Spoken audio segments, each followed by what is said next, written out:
Hello बच्चों, let us start with the given question. The question says, first, DNA being a hydrophilic molecule cannot pass through cell membranes. Second, the bacteria should be made competent to accept the DNA molecule. The correct option regarding the above statement is option A, first is true but second is false. Option B, second is true but first is false. Option C, first and second are true. And option D, first and second are false. सबसे पहले इस question को solve करने के लिए आपको ये पता होना चाहिए कि the insertion of recombinant DNA takes place in what manner. So let us write the key concept involved in this question, and that is having the knowledge of insertion of recombinant DNA. देखिए, जो हमारा host cell होता है हम उसको competent बनाते हैं ताकि वो रेडिली हमारे रिकॉम्बिनेंट डीएनए को एक्सेप्ट कर ले. ना बैक्टीरिया के अंदर या होस्ट के अंदर क्या होता है हमारा, हमें पता है डीएनए क्या होता है, एक हाइड्रोफिलिक मॉलिक्यूल होता है. हाइड्रोफिलिक मॉलिक्यूल मतलब वाटर लविंग. तो वाटर लविंग होने की वजह से वो सेल मेम्ब्रेन के अंदर पास नहीं कर सकता. सो व्हाट हैपन्स इज हम उसको ट्रीट करते हैं कैल्शियम क्लोराइड के साथ. कैल्शियम क्लोराइड क्या करता है, हमारा डाइवेलेंट कैटायन होता है जो इम्प्रूव करता है the binding of the recombinant DNA with the host. उसके बाद हम करते हैं उसको हीट शॉक देते हैं. पहले आइस शॉक देते हैं, फिर हीट शॉक देते हैं एंड अगेन आइस शॉक देते हैं. हम ऐसा करने से हमें क्या मिलता है, हमें पोर्स मिल जाते हैं जो कि टेम्पररी पोर्स होते हैं जो फॉर्म हो जाते हैं, जो मदद करते हैं डीएनए को होस्ट के अंदर एंटर करने के लिए. एंड हेंस जो हमारा बैक्टीरिया होता है वो ट्रांसफॉर्म हो जाता है एंड हम उसको कहते हैं एक ट्रांसफॉर्म्ड बैक्टीरिया, और इस प्रोसेस को हम कहते हैं transformation.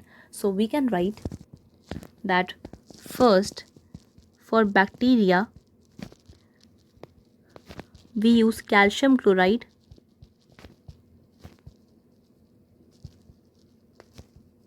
to transform bacteria. Now similarly हम इस्तेमाल करते हैं माइक्रो इंजेक्शंस का इन दी एनिमल सेल. यानी अगर हमें एनिमल सेल के अंदर इस्तेमाल करना है मेथड का तो हम करेंगे माइक्रो इंजेक्शन का. माइक्रो इंजेक्शन में क्या करते हैं, हम एनिमल सेल के न्यूक्लियस के अंदर ही इंसर्ट कर देते हैं अपने फॉरेन डीएनए को. So for animals we say we use micro injection method,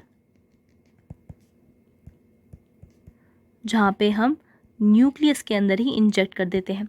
similarly for plant के लिए हम इस्तेमाल करते हैं बायोलिस्टिक्स या जीन गन का. इसके अंदर हम क्या करते हैं, हम माइक्रो पार्टिकल्स जैसे कि गोल्ड और टंगस्टन को कोट करते हैं डीएनए के साथ और हाई वेलोसिटी के साथ प्लांट सेल के अंदर बम्बार्ड कर देते हैं. तो इससे हमारा जो प्लांट सेल होता है वो डीएनए को अपटेक कर लेता है.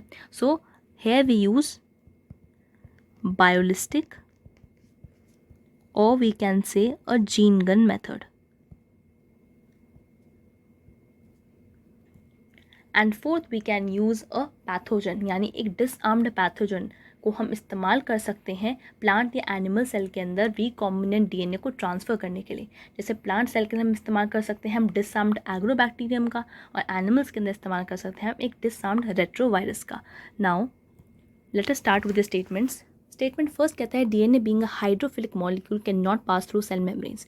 ये ट्रू स्टेटमेंट है क्योंकि डीएनए हाइड्रोफिलिक होता है. इसका मतलब क्या है, water loving. And water loving होने की वजह से वो सेल मेम्ब्रेन्स के थ्रू पास नहीं कर सकता, क्योंकि जो सेल मेम्ब्रेन होती है वो कैसी होती है, हाइड्रोफोबिक होती हैं. So this is a true statement. Second कहता है the bacteria should be made competent to accept the DNA molecule. This is again a true statement, क्योंकि बैक्टीरिया को हम कॉम्पिटेंट कैसे बनाते हैं, सबसे पहले कैल्शियम क्लोराइड के साथ ट्रीट करके ताकि वो ट्रांसफॉर्मेशन कर सके, बैक्टीरिया ट्रांसफॉर्म हो सके.